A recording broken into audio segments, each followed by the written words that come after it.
Bonjour à tous, dans cette vidéo nous allons voir comment déterminer l'expression explicite d'une suite géométrique. Dans l'exemple, on nous dit tout d'abord soit UN la suite géométrique de premier terme U0 égale 2 et de raison Q égale 5, et dans la première question, on demande pour tout entier naturel n d'exprimer UN en fonction de n. Alors, puisque la suite UN est une suite géométrique, et bien pour tout entier naturel n, UN plus 1 sera obtenu en multipliant le terme précédent UN par la raison, c'est-à-dire par 5. Donc ici nous avons une définition par récurrence de la suite UN et on aimerait avoir une définition explicite. Alors pour trouver une expression explicite de UN en fonction de n, il y a des formules que nous allons rappeler.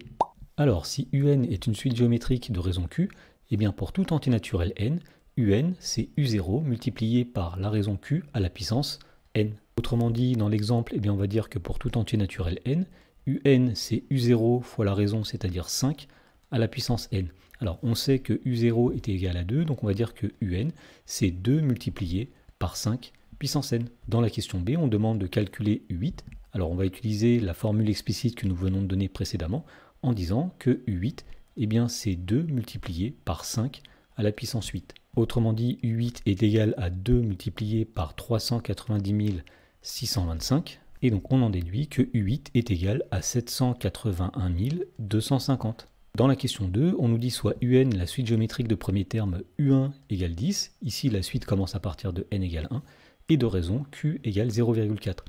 Pour tout entier naturel n, on nous demande de déterminer l'expression de UN en fonction de n. Alors lorsqu'une suite commence non pas à partir de n égale 0, mais à partir d'un n qui est plus grand que 0, eh bien il y a une formule plus générale que nous allons rappeler ici, qui dit que pour tout entier naturel n et tout entier naturel p, eh bien UN c'est UP multiplié par Q puissance n-p. Autrement dit, pour répondre à la question 2, on dira que pour tout entier naturel n, eh bien UN c'est U1 multiplié par Q à la puissance n-1. Alors une petite remarque, si jamais on commençait la suite à partir de n égale 2, eh bien on dirait que UN c'est U2 multiplié par Q puissance n-2. Si jamais la suite commençait à partir de n égale 3, on dirait que UN est égal à U3 fois Q puissance n-3, etc. Donc ici nous avons dit que UN c'est U1 fois Q puissance n-1. Alors U1 d'après l'énoncé est égal à 10, donc ce sera 10 multiplié par Q puissance n-1. La raison ici vaut 0,4, c'est-à-dire 10 fois 0,4 puissance n-1.